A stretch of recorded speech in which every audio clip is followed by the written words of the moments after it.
baik kepada orang yang membenci kamu. Ya.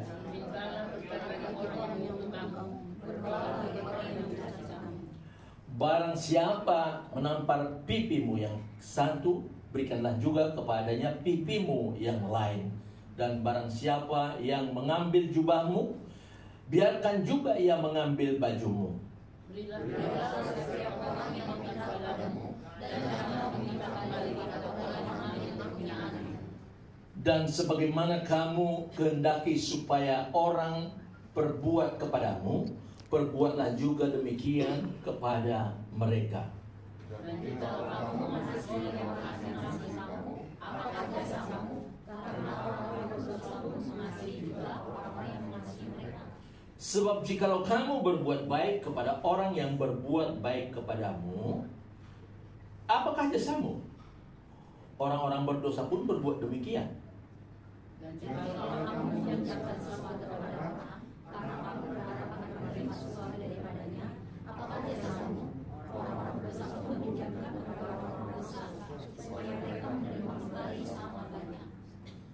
Tetapi kamu kasihilah musuhmu dan berbuatlah baik kepada mereka, dan pinjamkan dengan tidak mengharapkan balasan, maka upahmu akan besar dan kamu akan menjadi anak-anak Allah yang maha tinggi, sebab ia baik terhadap orang-orang yang tidak tahu berterima kasih dan terhadap orang-orang jahat.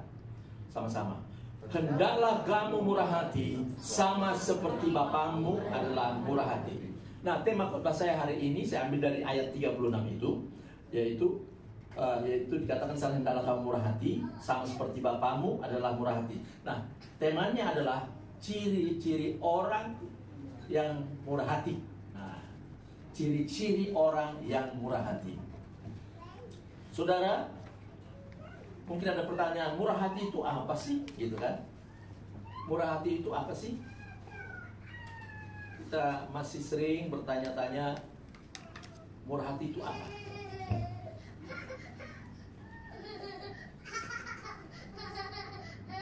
Menurut Kamus Besar Bahasa Indonesia, murah hati artinya lebih rendah hati, suka atau mudah memberi, tidak pelit, penyayang, pengasih, suka menolong, dan baik hati. Nah, ini menurut Kamus Bahasa Indonesia. Dan untuk pengertian yang lebih luas, sikap murah hati itu adalah sifat yang menunjukkan kedermawanan. Nah, itu murah hati, saudara. Jadi memberi, suka menolong, suka memberi. Kalau firman Tuhan berkata, berbahagialah orang yang murah hatinya, sebab mereka akan mendapat kemurahan. Berkat orang yang murah hati itu banyak loh. Ya.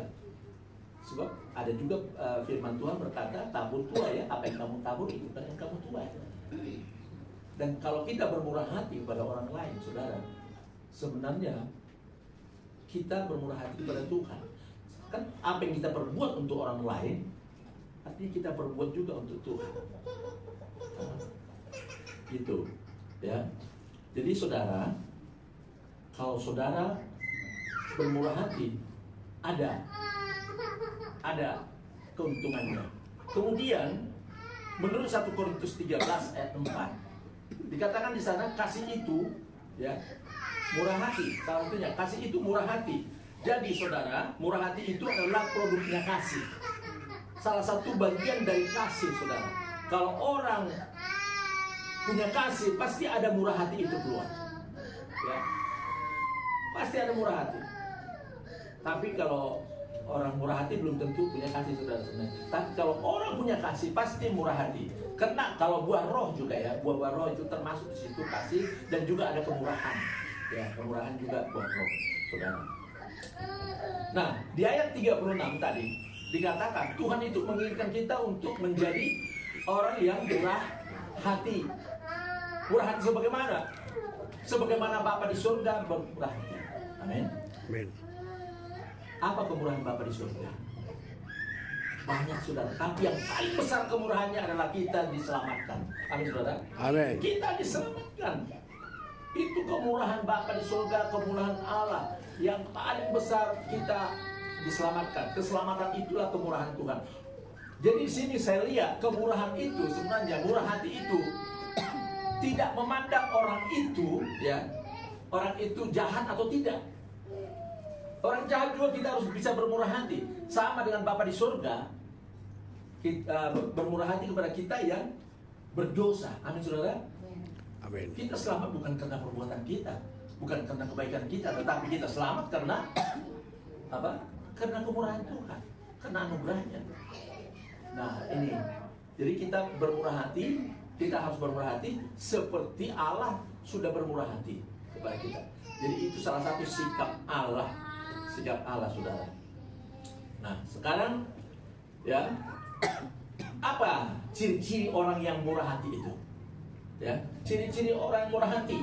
Ya, saya pelajari menurut Lukas 6 ayat 27 sampai 36 ini, paling tidak ada 4 ciri-ciri yang saya dapat, ya.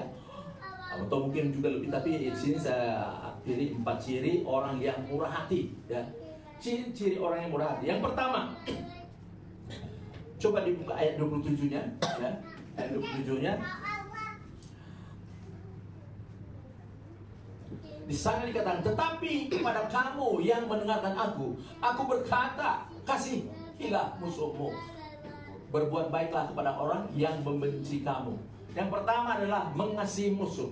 Orang yang murah hati pasti mengasihi musuhnya, ya, harusnya mengasihi musuh. Oke? Mengasihi musuh.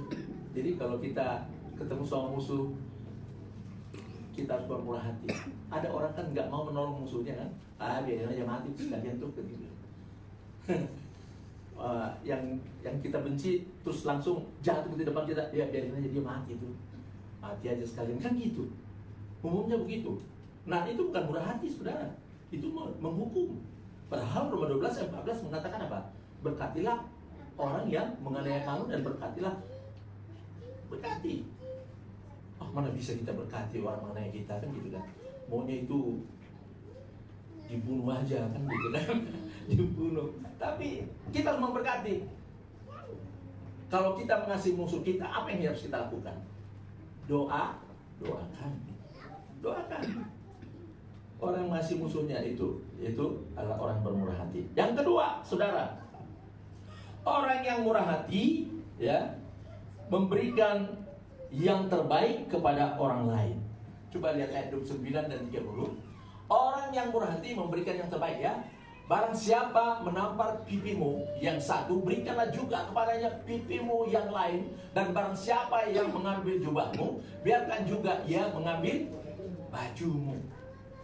Terus ayat 30-nya dikatakan, berilah kepada setiap orang yang meminta kepadamu, dan janganlah meminta kembali kepada orang yang mengambil kepunyaanmu. Saudara, saya ambil sini, artinya orang yang murah hati itu memberikan yang terbaik kepada orang lain. Memberikan yang terbaik. Kalau dia meminta baju, kasih juga sama jubahmu, kan begitu.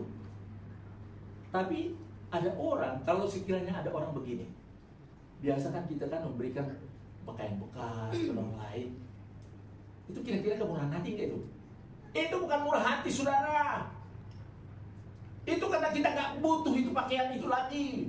Apa yang kita barang-barang yang tidak butuh kita kasihkan sama orang lain, itu tidak termasuk murah hati, saudara. Tidak. Itu karena kita nggak butuh. Banyak, saudara, barang-barang kita di rumah yang nggak butuh kita. Kalau kita kasihkan itu ke orang lain, itu bukan termasuk orang murah hati. Bukan. Banyak sekali. Dan saudara, orang murah hati itu selalu memberikan yang terbaik. Yang terbaik. Saya itu kalau memberikan sesuatu pada orang, kalau nggak baik, saya malu. Ya, kalau saya berikan kepada orang lain, ada orang sudah makanan yang sudah kemarin gitu, kasih sama orang lain gitu. Waduh, ini orang gimana sih? Orang nggak dia butuh kasih sama kita. Ambil aja tuh sama orang. Saudara, ya, inilah, kalau orang yang murah hati betul-betul, dia pasti memberikan yang terbaik. Amin, saudara. Amin. Pasti yang terbaik. pasti yang terbaik, saudara. Di ayat 29 dan 30 itu dikatakan orang yang murah hati itu memberikan yang terbaik kepada orang lain.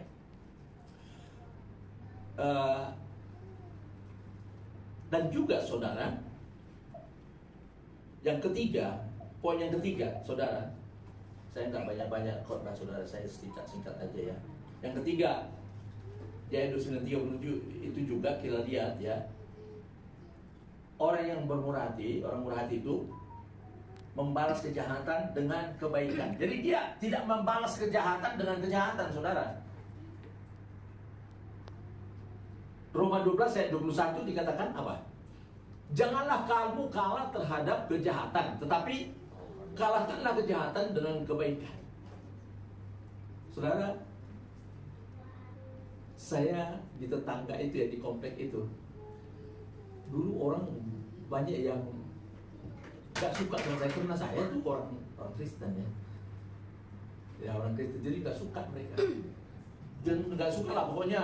Wah, apalagi kita pelihara anjing ya, wah najis tuh, najis. Tapi suatu saat saudara, saya selalu berbuat baik. Mereka marah, saya baik aja.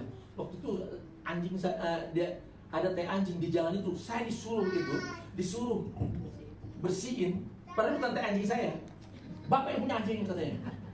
Oke, saya dengan rendah hati saya ambil, saya buang gitu. Tapi tahunya apa? Sebentar lagi orang itu datang ke rumah. Orang kaya raya, orang kaya dia tuh. Mobilnya banyak, ada 5 mobilnya di situ. Dia akhirnya datang ke rumah. Permisi katanya. Kenapa Pak? Maaf ya Pak ya. Maaf ya, saya minta maaf dengan yang tadi Pak. Saya minta maaf. Dibawa sama, ditemani sama security. Pak, minta maaf ya. Dan sekarang dia itu baik sekali sama saya. Makanya jangan kalah terhadap kejahatan, tapi kalahkan kejahatan dengan kebaikan. Amin. Mertuamu jahat, buat yang baik. Bener. Kalau mertuamu jahat juga buat yang baik, pastinya jadi baik. Ceritanya kan ada orang selalu berantem sama mertuanya, menantu perempuan ini kan. Akhirnya suatu saat dia berencana mau bunuh mertuanya nih, biarin saja mati. Akhirnya dia pergi kepada seseorang minta racun. Ada racun nggak katanya? Kenapa? Untuk bunuh itu mertua saya tuh. Itu banyak itu campur itu katanya. Udah. Terus datang yang dia tempat dia minta tolong ini, dikasih, ya kan? Inilah kasih. Nah, tambahkan setiap dia makan, toh, tambahkan ke minumannya 1 tetes saja atau 2 tetes gitu, ya. Nah, nantilah dia perlahan-lahan dia akan itu tuh, akan mati. Dia nggak segera mungkin dia mati gitu ya. Akhirnya dia buat seperti itu dan dia baik, berlaku baik sama mertuanya ini. Kenapa? Karena tak juga sebentar lagi juga mati ya. Pokoknya dia mau makan mertuanya nih. Oh ya mah, kita saya bikin ya. Mama mau makan apa? Loh, pokoknya dia baik waktu itu. Selama dia pakai racun ini. Ya. Terus lama-lama berbulan-bulan, kok nggak mati-mati ya? Nggak mati-mati gitu. Akhirnya pergilah dia ke tempat dia minta racun itu. Itu kok nggak mati-mati mertua saya? Ya, tapi mertuanya ini sudah jadi baik. Kenapa? Karena dia baik terus sama mertuanya. Diperhatikan, disayang gitu. Pokoknya diperhatikan sama mertuanya ini supaya nggak ketahuan bahwa dia meracuni gitu ya. Pokoknya baiklah, dia buat yang baik semuanya. Mau dibeliin apa, mau semuanya. Mau diturutin apa permintaan mertuanya ini. Nah, pergilah dia ke tempat dia minta obat itu ya, racun itu. Gitu, Pak, kenapa ya sampai sekarang nggak mati-mati? Katanya, emang berapa lama sih? Ketawa itu yang bapaknya ngasih. Sebenarnya itu bukan racun, tapi vitamin untuk kasih mertuamu sehat. Gitu. Jailah, apa gitu? Tapi nggak apa-apa deh, sekarang sudah baik mertua saya. Akhirnya mertuanya jadi baik sama dia. Makanya kalahkanlah kejahatan dengan kebaikan. Tadi katakan, jika seterumu lapar, berikan dia makan. Jika seterumu haus, berikan dia minum. Dengan berbuat demikian, kau menumpukan bara di atas kepalanya. Artinya dia malu sendiri juga. Kadang-kadang kita itu kalau sudah bikin yang baik sama orang, yang jahat sama kita. Dan dia bilang, ih, baik juga dia ya. Malu gua selama ini sama dia jahatnya. Gitu kan. Itu jadi malu dia menumpukan bara api di atas kepala saudara.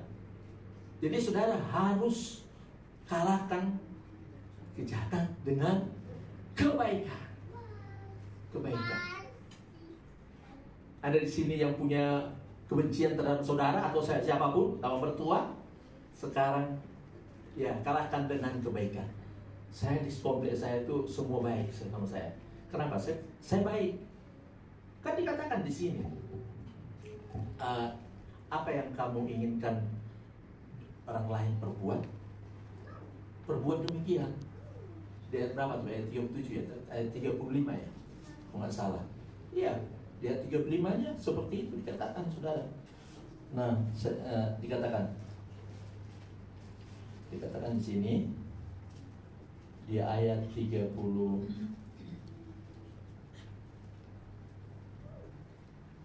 di ayat 32 ayat 31. Dan sebagaimana kamu kehendaki supaya orang perbuat kepadamu, perbuatlah juga demikian kepada mereka. Perbuat demikian kepada mereka. Kalau engkau kalau saudara tidak mau dikasih pakaian bekas, jangan kasih pakaian bekas sama orang. Jika engkau juga nggak mau dikasih yang jelek oleh orang lain, jangan kasih yang jelek sama orang lain. Ini kan kita ini ngasih yang nggak baik gitu. Pokoknya kita tuh apa yang baik kita perbuat untuk orang lain. Lihat, kita akan dapat hukum tabur tuai itu. Kita juga akan dapat tidak baik. Makanya berikan yang terbaik. Berikan yang terbaik. Kadang-kadang orang memberikan itu, saudara, memberikan dengan hati yang nggak benar gitu. Pokoknya nggak mengasihi. Kalau kita mau mengasihi, pasti orang berubah. Kemudian yang terakhir saudara ya, berbuat baik kepada orang lain tanpa pamrih. Itu yang keempat. Poin keempat itu orang yang bermurah hati itu berbuat baik kepada orang lain tanpa pamrih. Salah satunya ya, orang murah hati itu tanpa pamrih. Kalau saudara mengharapkan sesuatu dari orang yang saudara tolong, saudara berikan, itu bukan murah hati namanya. Itu bukan murah hati.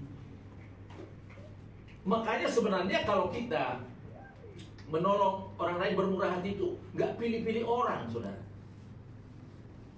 Nggak pilih-pilih orang. Maksudnya, dia itu kan jahat banget, ngapain dikasih? Nggak usah lah, itu nggak usah ditolong orang seperti itu, jahat banget tuh. Nah itu nggak